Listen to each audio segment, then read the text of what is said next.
Thank you, Rich. Let's see, can you hear me?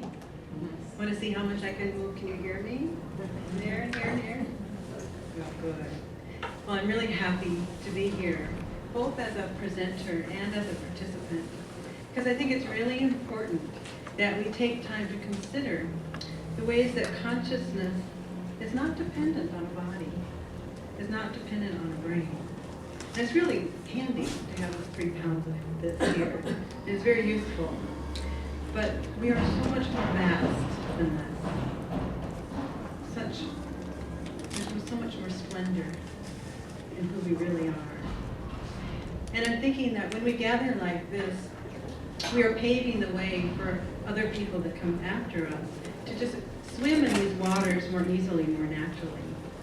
And think about the waves of change. Remember when a while ago when babies were born, what they do? They hold them up by their feet and slap them? What a terrible way to begin an incarnation. And Frederick Lee Fourier, he was among one of the many that came and talked about, well, let's how about a non-violent birth? How about a gentle welcoming into this life? And I think also about the hospice movement that wanted to pose another view, that death didn't have to be a medical failure or even a medical event, but to open up to the sacredness, the potential for sacred space, letting it be a natural and wonderful part of living.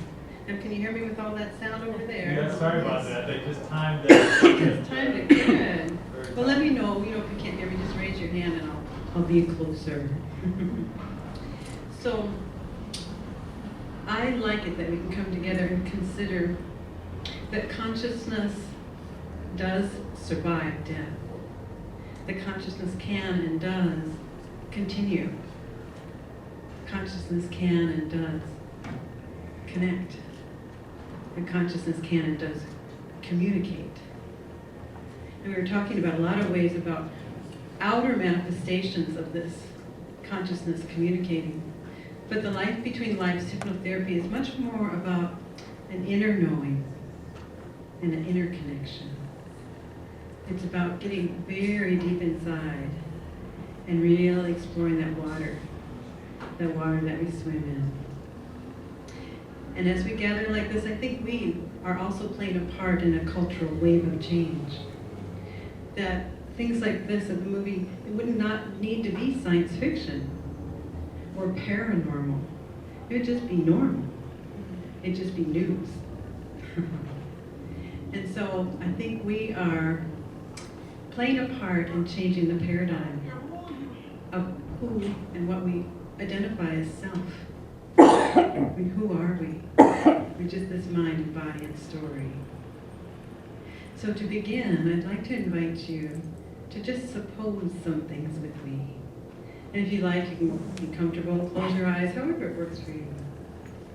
But to begin by supposing, what if we are more than this body, this mind, this history, this story? What if beyond the egoic drive, fear, and gain, that we are, in essence, really beings of love?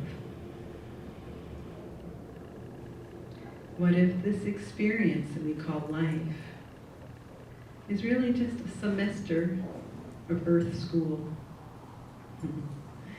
And that in between these semesters of Earth School, there's a realm that we can go to, a realm that is of great beauty, creativity, connection, a realm with humor, learning, a realm of great peace and love.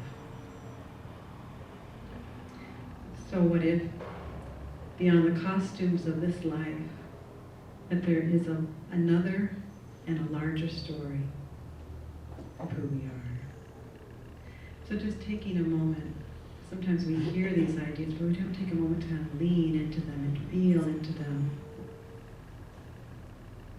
What would it be like to live our lives from that soul perspective, from that larger story perspective?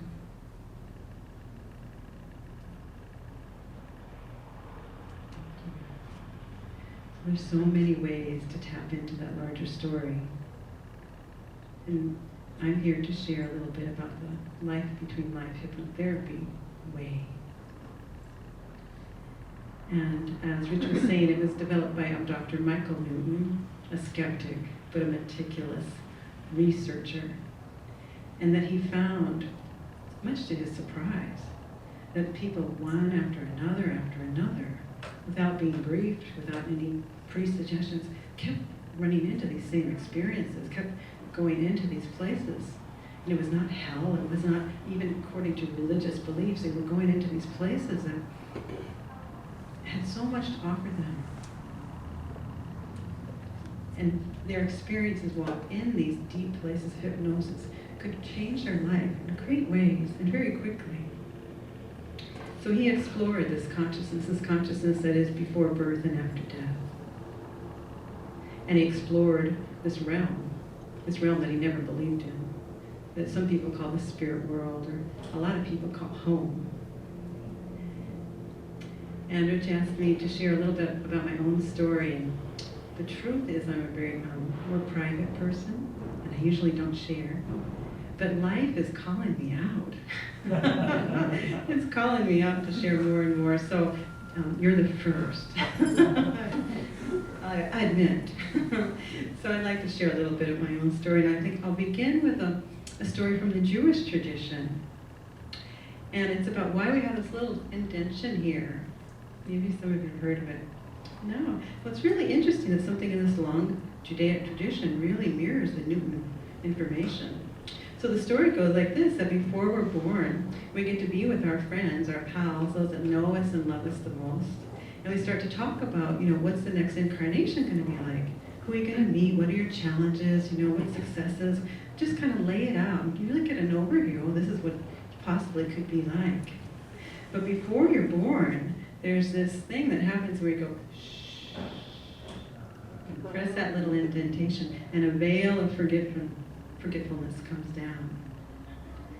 And it is because we want to have our lessons fresh.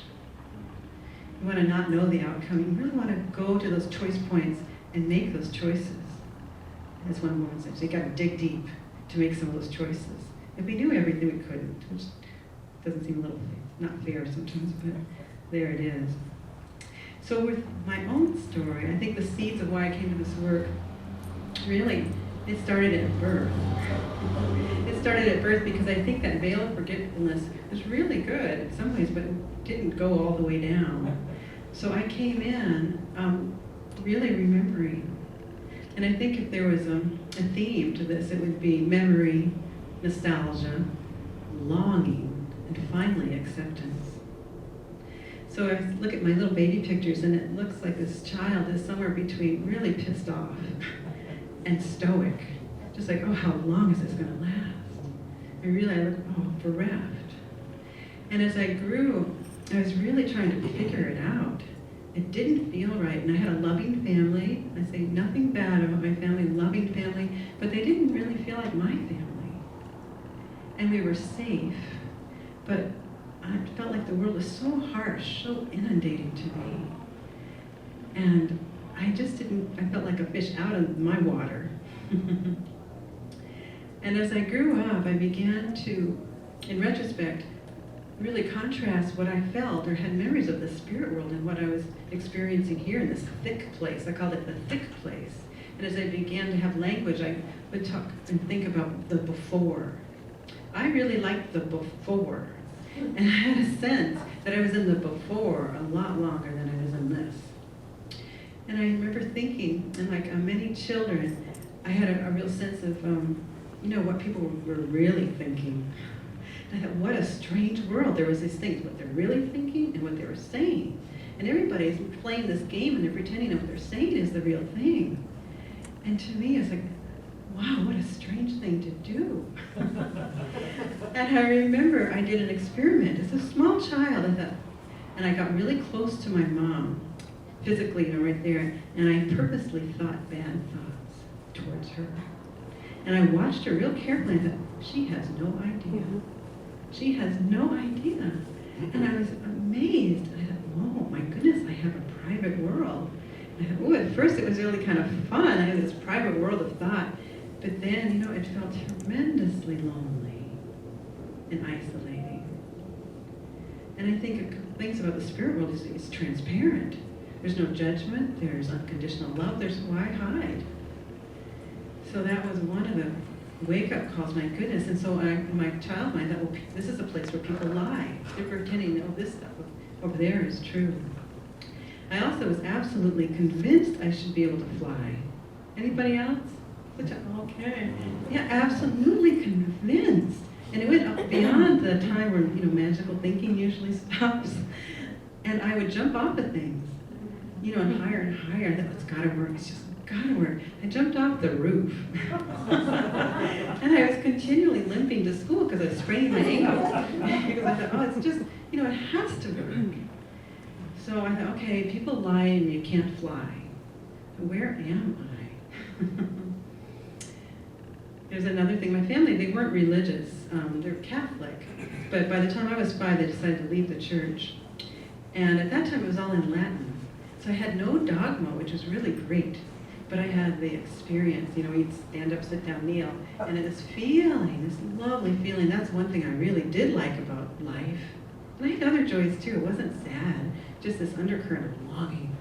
So I had this feeling for Jesus, and I had this feeling for Mary. It was really beautiful. And I remember one day I asked my mom, well, what happens when you die? Just, oh, you go and you get to be with Jesus. And I could still remember, like, my little jaw dropping. And I said, well, what are we doing here then? What are we doing here? So you got Jesus or this, and you're choosing this? It's another thing, it just did not make sense to me. So why don't we die? Oh, honey, you can't do that. People lie, you can't fly, and you're not supposed to die. So I really began this search. I really wanted to figure it out. And when I grew up at Napa, they had these little standalone houses that were realty offices, you know, where they had their listings for different things. And I remember one in particular had the big words on the top. It said realty. But as a child, I thought it said reality. Reality. And I thought, this place is strange, but maybe that's like a reality museum, a reality library, a reality store. I thought, well, when I get older, I'm going to the reality store. I want to know, you know, help me make sense of this life. But I didn't find the reality store. And as I started to grow into puberty, my intuition, those doors started to close. They had been pretty open, which was my biggest solace, really. And I wish I had you, Patty, at that time when I was 12, 13, and these doors started to close. And again, another wave of like isolation and loneliness started to happen. And oh, I tried to blast them open with drugs. Just, my poor body, I still apologize.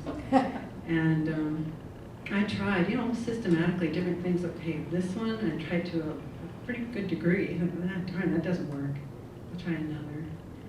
And to the extent that by the last day of 10th grade, I figured that I had exhausted the potentials of LSD so much that was my last trip. As I laid on the grass of my high school and watched the lawn roll around me like ocean waves, I thought, it opened some doors, but it was too much of a wild card, and the doors didn't stay open. So the search continued, and I always had a sense that if I could make it to 17, things would be better. And it was a little iffy, I'll tell you, with all these experiments. But at 17, I'd been lucky enough to meet some wonderful spiritual teachers, and I met a man of great integrity and wisdom and humor and peace. And he's a monk in the yogic tradition, silent. He actually hadn't spoken a word for, 3 decades by then. And he was my version of the reality store, one of them, and really helped me start to be able to connect, oh thank goodness, in some other ways, mostly through meditation. And he's still in my life, he's 90 now, and so it's almost 40 years that he's been a great friend, teacher, mentor. So those were some of the things that were the seeds of why in the world would I want to go and investigate something called home. So I'll just fast forward from those early days all the way to my time beginning to work with hospice. I didn't seek out hospice, and I didn't even know about chaplains. But those synchronicities, those wild synchronicities that happen, were just lining up. And that just, I won't tell you the whole story, but it was pretty wild that I became a chaplain without even knowing what they did. And it was the hospice patients and families who were such great teachers. They taught me there's so many ways to die, and there's so many ways to live. And I was a bit of a reluctant incarnate. There was a place where I was just, that nostalgia was still so present for me. And I did all kinds of things in life, that was fine, but there was still that nostalgia, that little hesitancy, that little like, okay, when is this movie gonna be over? But through being with the hospice folks, and I used to count how many I saw until I reached 1,000. I thought, I don't need to count any more families. So I had a lot of examples. Life really gave me a lot of teaching. And to see the tenderness of people leaving this life, it began to dawn on me that life is precious. It's an amazing opportunity. And so I think I incarnated at 50 to really drop the nostalgia and join the party. And the hospice, I think it was also a great preparation for the life between life hypnosis, because being at the deathbed in these liminal places with people, it's a lot of the same energy. Because often as people get closer and closer, they are seeing their loved ones. I've gone into rooms that looked empty and there was a party going on as the reunion was starting already. And I also found that I had a capacity to, in a sense, go with them, which I didn't really understand until I had some fortunate time to spend with Raymond Moody. And he called me a psycho-pump, which I never knew what that was. Has anyone ever heard of that word? Yes. Oh, okay. Well, I didn't know what it was. But I guess it comes from the anthropology and the shamanic tradition. People that have a tendency or capacity to go with someone and help them transition into these other realms. And I thought all hospice people did that. And I would say, gosh, oh, they're dying, you want to go? And people, don't you want to go? It's going to be so, the peace and everything and the light. And they would look at me so funny, and I just shut up about it. And I was silent about it for, 13 years. I've been a chaplain for 14. So there was a real invitation to these realms through the blessings of being with people in hospice work. So the LBL thing, how this happened too, is a bunch of synchronicities. I wasn't looking for it. I had been a hypnotherapist for a while, and something changed with my job, and within 1 hour, I went and saw someone. She was a nun. I knew her for many years, but I hadn't seen her for a long time. And she had lost her brother, and she was sitting down. She had all of Michael Newton's books. There's wealth of information you can find from their website, Michael Newton. But she had all of his books, and she pointed and said, I want to do this work, and I want to do it with you. And she said, there's a training coming up. And I thought, oh goodness. I was finishing up another training and working. I was going to go to Turkey and be at Rumi's tomb. My life was full. I thought, oh, I can't do this. I resisted. But I talked to the folks, and they were inviting me. And then my father calls me, and he says, I told him, I'm considering this training. I never told him what it was. He calls me back, I have a feeling you should do this. Oh, okay, thanks, Dad. And you let it go again. I have a feeling you should do this. How much is it?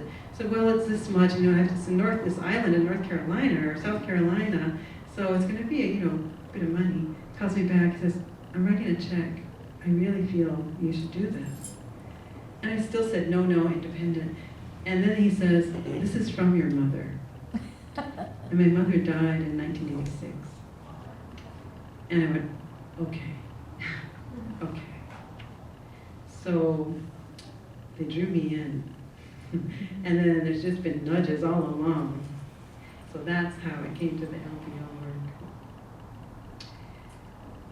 So, please just tell me, so I get an idea, how many people are familiar with the life between life work? Okay, good. Anybody? Are you familiar with hypnosis in general? Good, good. So the life between life work. I thought I'd talk a little bit about the process, a little bit about these stations, those commonalities that Dr. Newton saw that people would go to over and over again, with some examples of what happens with people. And I'd like to talk a little bit about the trends, the things that I and other practitioners are seeing different than what he saw in his 30 years. So the process, well, the beginning of the process is really good for a person to have some experience with hypnosis, and especially past life regression. And in a past life regression can be so amazingly healing in itself. And it also helps a person, a client, and a facilitator get to know one another a little bit. You begin to be able to recognize and acknowledge and value the way that you access information. People access information differently. Some are auditory, some visual, like IMAX. Some, it's really subtle. There's a real continuum there. So it's a learning process of finding out, okay, how do I naturally access information? How might I expand in the ways I access information? And just to get used to the trance state. So that's a precursor to the life between life thing. And as you say, the life between life sessions are long, often 3, 4, sometimes 5 hours. And so it's a time where you can really settle in and you go deep into trance, and deeper into trance, and deeper into trance. And you just don't go down and stay. There's a fluctuation, and the facilitator will help you come back down, and it's just natural. And there's ways in which you operate on different levels of consciousness. It's just wild. That part of you can be accessing this very amazing information. And another part of you can say, oh, I have to go to the bathroom. And I even had a client that, and I'm myself in an LBL, you can stay in trance, get your body over to the bathroom and come back. And one client, she stood up and said, oh my God, I'm huge. Her sense of self was just this huge being that just had to cart over this little physical thing over and be more comfortable. So the trance state is really important to be aware of and to explore, and it's just fascinating. So the process is to relax very deeply, and we regress in this life and back to childhood, and that's like a memory warm-up, a way of accessing from the inside out, again, experiences. And as people regress, they might report, something that they remember from childhood, but it's very different than when they're truly there. When I feel like I'm truly there, someone's going back, and all of a sudden they burst into tears because they're saying, oh, my dog at 3, I love that dog. And they're, just right there with their dog. So that's an indication, okay, we're really there. And so from regressing into childhood, you regress all the way to the womb. That's a fascinating place. Watching consciousness. This is not a way to get born and consciousness goes, okay, turn the lights on. No, consciousness is very much in the womb. And for some people, when we regress back to the womb, they'll say, yeah, I'm comfortable, or it's fine. And others will go, oh yeah, I think this body will be good. And yes, I can calm my mom. And they have a glimpse, the beginning of being able to see from the soul perspective. Not attached to that history, that genetic code, anything, soul perspective. So from the womb, you regress and go from there to a significant or recent past life.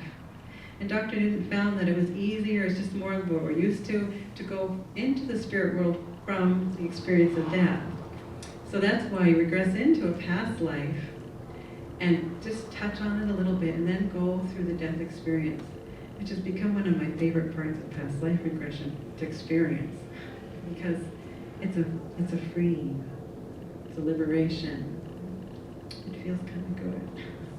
So from that, there's a wonderful method. Dr. Newton made a method and a map of this afterward.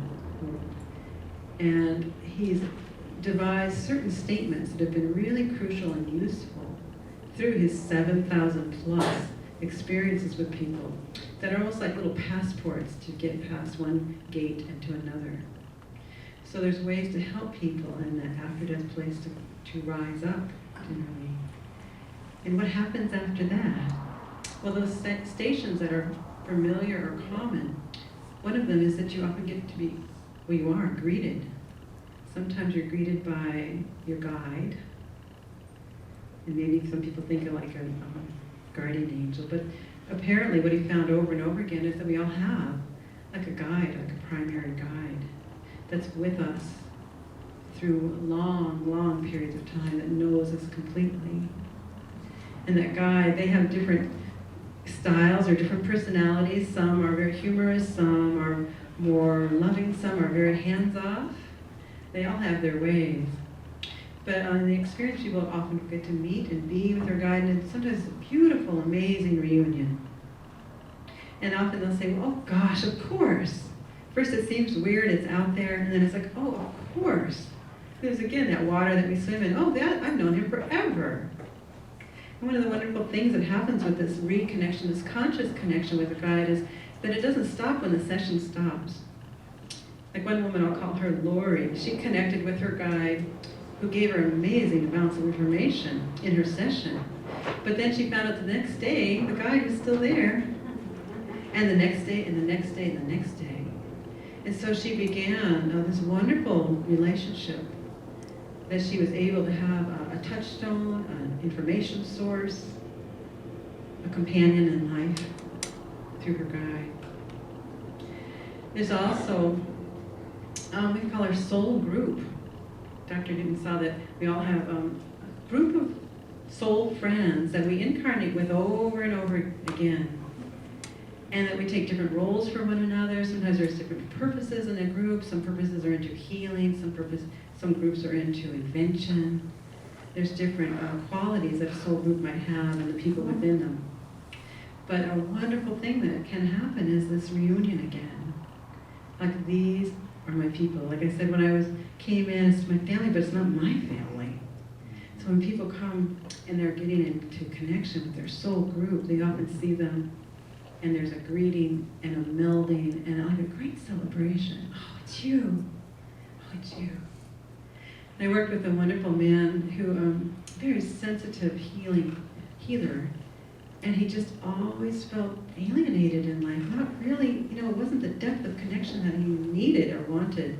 And so the thing that stood out for him most in his life between life journey was, oh, my soul friends. He finally felt absolutely known and seen, accepted, and it gave him strength to go into his relationships in this life because he had his buddies. And the way I work, some people are really into research and their hypnosis. I really, my lens, my tendency is like looking for healing. What can we have in this experience that will really ripple out into life? So for him, we negotiated with the soul group, talked to the soul group. How can you be more in contact with him in his daily life? And that they worked out different ways, different sensations, different things that he can know, okay, I'm with them, they're with me. Another one of the stations is what we call it the station of restoration, or a healing station. And I love this one too. And it also can take so many different forms, but often as a soul leaves that one incarnation, they leave with a kind of the aura, the identity of what they were, who they were, and their proclivities, the things that they experienced. And to come more deeply into the soul identity, you have to kind of shake it off. So there's often a place of restoration or healing. And it's just that. It's a way of like washing off the residue, washing off that identity. And it's also a way of like healing and balancing whatever might have gotten out of joint in a way. And I know one person, often it's like light, or water like light, or light like water, and it's a tuning that's coming into an alignment with a different vibration. One person, she said, oh, he's taking me to a pool, like an infinity pool, but infinity in another way. So this place of restoration. And I believe it can bring healing to our now physical body. It can bring healing to things that were left undone along the way.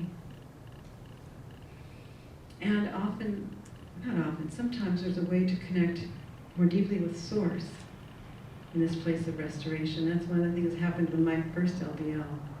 It's like, oh, I'm being taken to Source. And just to be washed with an energy that was so beyond words, it leaves an imprint. as I say, the LBL experience, you learn from the inside out. It's not a concept. It's not someone else's message. It's your own experience. One thing that happens sometimes from this place of restoration is, I said, we're in these different levels of consciousness, and sometimes we can talk from this personality, or sometimes the last life's personality. But sometimes you can talk really from the soul. And Dr. Newton found that we have soul names, that go with us. And when I've experienced someone coming really from that place of soul, no matter if they were like a timid person or a very quiet person, when that soul comes out, there's like a majesty, a sovereignty, power. It's amazing. The energy in the room changes, like, okay, here we are. Their voice will change. They often talk about, oh yes, in Laura, the incarnation of Lori, she's really needing to learn at such and such and such. But when I was over in Greece, this lesson was the impetus for what she's doing now. And there's this broad perspective. So as opposed to past life, we go into one life maybe or another. In this life between lives, you get up, up, and you can see like a bigger perspective, a longer view. So yeah, coming into that soul place. Another station is a place of learning, a hall of learning, a library. And I just put like, words are so clumsy for that. It's not like you go and read. There's all these amazing and creative ways to download information. There's a lot of that going on in those states. You get washed with information. And sometimes you can like just put your hand on something and then you know something. And many people talk about there's something like in our body, in our aura, whatever, like packets of information that are like time release, that they're all there. We have all kinds of knowledge. And we just need the right situation for something to bloom. So you can go to these places, these halls of learning and get information. But as my own experience in that, I thought, I was a little hesitant, which seems to be a theme. I was a little hesitant to touch this one place to get information because I knew that with information there came responsibility. There came task, came invitation. So there's that aspect to it too. And there's the life selection. People, like in that little story about this, there's a station where people go in to really consider, like, okay, what do I most want to learn? How can I best learn? What are my choices? And it's almost like door number 1, door number 2, door number 3, and you get presented with different versions of situations, families, and maybe your soul group friends might be volunteering to be the evil betrayer because you really need to learn about forgiveness. Or your soul group friend is like, oh, God, we haven't been soulmates together in life forever. Please let us incarnate together. And there's these invitations, these negotiations about what to do for the next life. And this often comes out of another one of the stations that Michael Newton talks about as like the council of elders, the council of wisdom. And so you have your guide, your soul group, and there's this seems to be this council, the group of beings that might be more advanced in wisdom, that kind of watch, again, a higher perspective or a longer view. And people's experience of going into the council is often, well, again, it's something like majesty. There's a palpable sense of power and awe. And it's where there's nothing hidden and nothing judged. So there's a theme about this spirit world that is of learning, of loving, learning and loving. Sometimes they talk about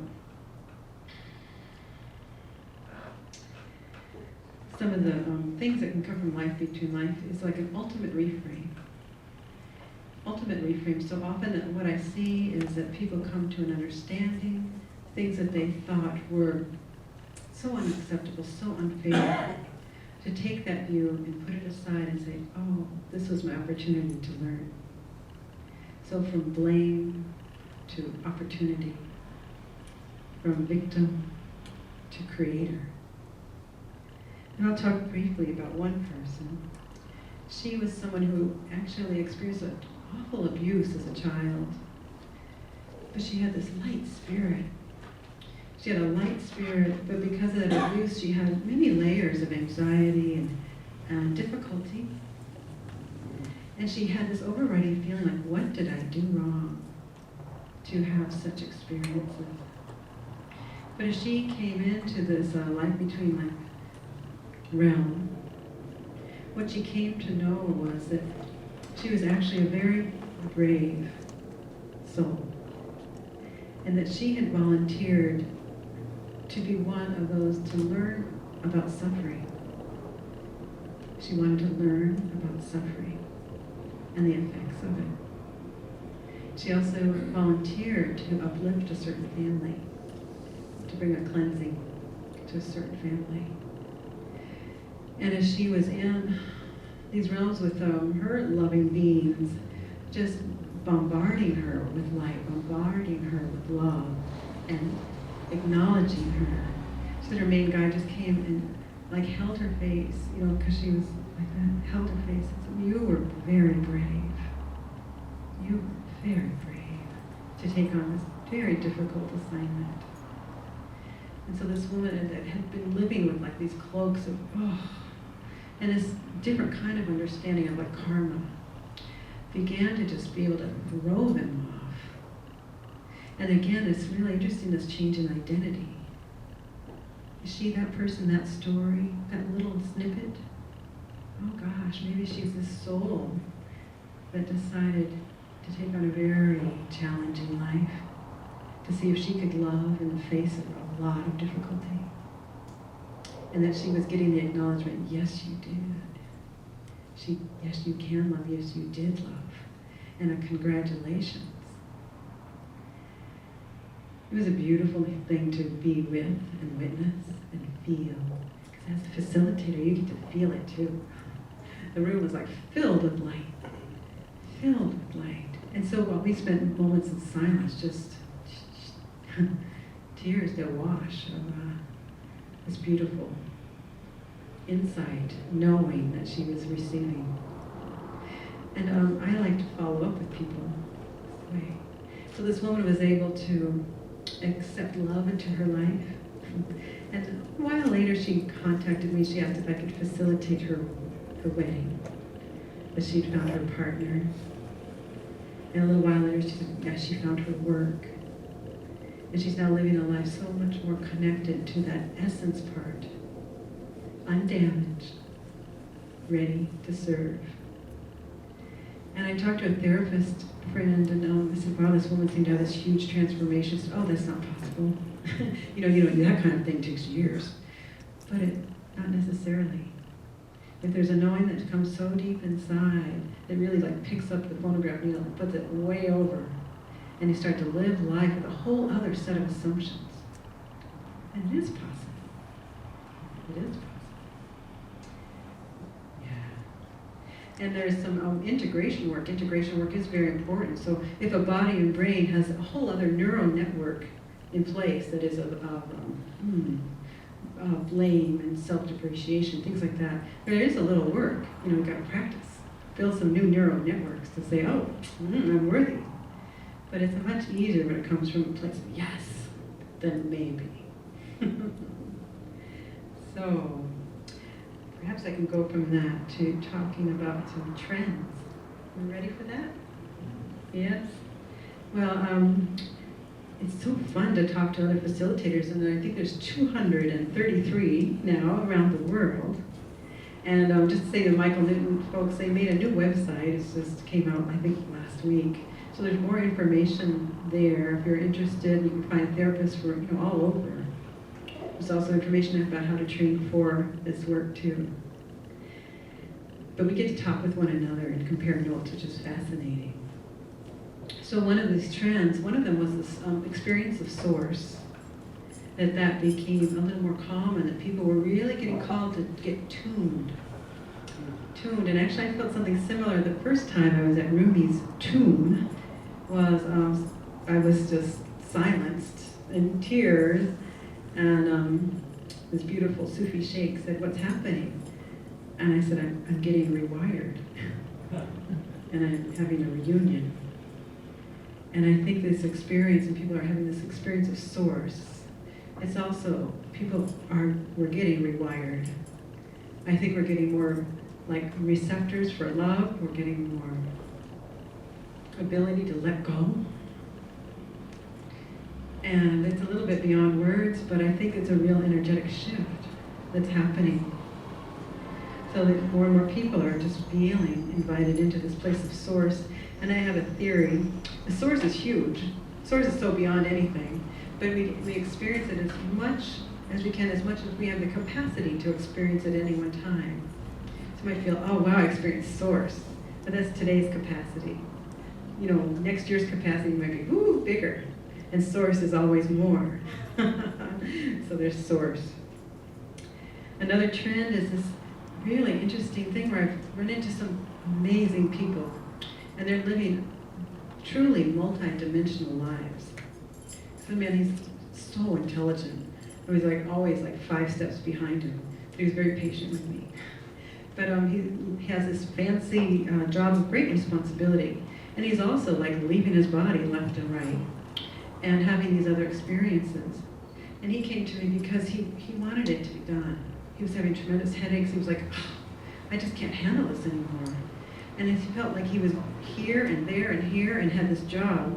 And he was also an artist. And he was living 5 lives in his physical life as it was, and a bunch more otherwise. A very big being in spirit. And as he came into that place, what he first started to say is, instead of longing for home, he started saying, I am home.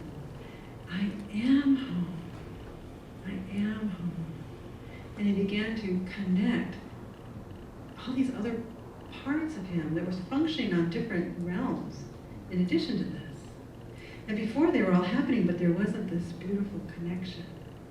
So now he can show up at his job and still feel that he's already home. And he had such amazing things to talk about. Time and space. I think Einstein said, past, present, and future is one of the more persistent illusions. So this man and other people that are walking around looking real normal, doing their real regular jobs, they might be doing a lot more. And it's coming out in the between life sessions with people. Oh, the man's headache stopped. I think he felt the congruency. He didn't feel that cognitive dissonance that he was trying to be in 12 places at once. There was that chord. Another theme, which I think has been building for a while, is a task to bring this, what do you want to call it, high vibrations into the marketplace.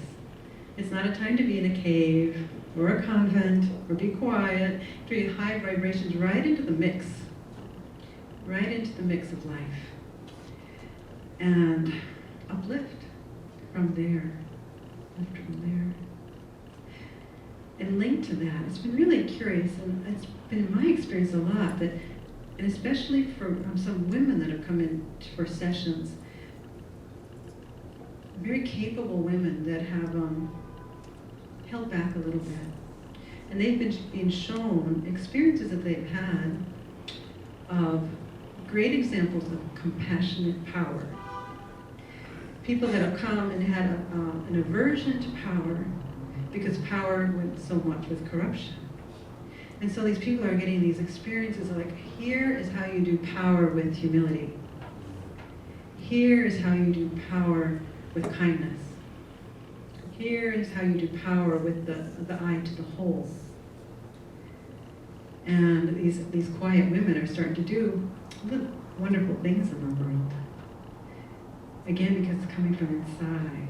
It's not stretching for it, it's just unveiling it. And somehow it seems like people need this assurance that there is a way to be powerful without falling into those traps. Another one is that, and it's also really exciting, that you talk about that, those learning, the library, the hall of learning, so much you can learn. And so there's a wave of people that, okay, they got their personal questions answered, but let's look at some other questions. Let's look at questions of humanity, or questions of healing, or questions of physics and manifestation. And one woman, she came to me, she's a very accomplished healer, written all kinds of books, taught all kinds of things in her healing craft. And what she learned, gosh, healing starts in a much more subtle realm. Thought, intention. And she was downloaded all this information. And then it felt like her tools of healing, acupuncture, herbs, this stuff's like so way out on the continuum. You know, they're good, but the real stuff is over here. And another man, he's trying to do a book on physics. And it's not from reading a book or studying scientists, it's going up to this library, this hall of learning, and asking, there, I want to learn. You know, not for personal, I just want to learn. And so these veils, we're talking about the veils being thin, these veils are opening up so humanity can learn from a whole different way. It's really exciting. And one other thing, there's two more themes. Oh, actually three. One is young people, there's a lot of young people, they don't have to come in and have 20, 30 years of healing. They're coming in ready. They're all suited up. You know, they're ready to just jump in and serve and learn and teach and share. So we're just recognizing that. Another thing is that it seems that Earth is right now a very popular place to incarnate. That there's a lot of people and beings, even from other dimensions, that are being drawn to incarnate now. Because often in history you thought, oh, it's pivotal time, another pivotal time, another pivotal time. But it seems like it really is a pivotal time. I think the stakes might be a little higher with technology and such. And so there's a real influx of people. They really want to be here. They want to be here for this change. And there's a whole thing that Michael Newton looked at as, sometimes he called them hybrid souls, which some people don't like that term. Another person called them off-world. People that maybe were used to incarnating, and when we look up at the stars, you know this isn't it, Earth. So we look up at the stars, you know, people, there's lots of places where a person can live, experience life, not only in bodies, but, you know, mental worlds, all kinds of things. And these entities are wanting to come in and be a part of this change, be a part of this time. So that's another theme we're seeing. The last one is, we were calling it pool of oneness. The pool of oneness. And like source, an individual might feel, oh wow, I'm getting tuned. I'm getting attuned to this really beautiful vibration. People now are beginning to be in this pool of oneness, where there's more of an acknowledgement that there isn't so much separation, that everything we do has a ripple. So that one kind act, it ripples out. And it doesn't ripple out just to someone else, it ripples out to another part of us. The one hateful act, it ripples out. And so everything affects the other. And people are again getting this experience of not being separate. And sometimes the lessons that are coming are, you know, we think the big things in life are our big decisions, the big actions. But what's coming forward is that, no, it's really those little ones. It's that little decision in the middle of the night to forgive somebody. Or it's being aware of someone and just sending them a little love. Or it's finding a place for more tolerance. It's those little decisions that are making these ripples. And so as people are experiencing this pool of oneness, and again with no judgment about when we do something that's not maybe our first choice or best choice, but just more of an awareness of how that affects the whole. And that we really are beings of love, connected. and that there is great power in this knowing. So we talked in the beginning about the paradigm shift of going from one body, one mind, one history, one story, knowing ourselves as soul. And I think this pool of oneness is inviting humanity bit by bit to an even greater shift in paradigm shift. Soul, separate, soul, oneness. Wow. I think I see Rich over there. Well, I just wanted to know if there were questions. I'm just blown away by your talk. Just really enjoyed it. Fantastic. Are there any burning questions from the audience? Is there any sense for how many lives people experience over time? Great question. In general, oodles, like tons, tons and tons. You know, sometimes I'll say, when was your first incarnation? Like cave people time. But I noticed, and especially like with this multi-dimensional fellow, some souls, and it also brings up this notion of them being an old soul. Oh, they're an old soul. Well, you could be a slow old soul that doesn't do much in life. Like I did one regression with someone, what are you doing? Oh, I'm feeding the cows. Oh, let's go ahead. Feeding the cows, feeding the cows, feeding the cows. You look back and you're like, what did you do? Well, I took care of the cows. And what did you learn from that life? I said, well, they're telling me I could have done a little more. So old soul. But like this multi-dimensional guy, I think he had such a love, what he called prime source. He didn't want to like fool around with a gazillion incarnations. That's why he's doing all this stuff at once. He's like taking the intense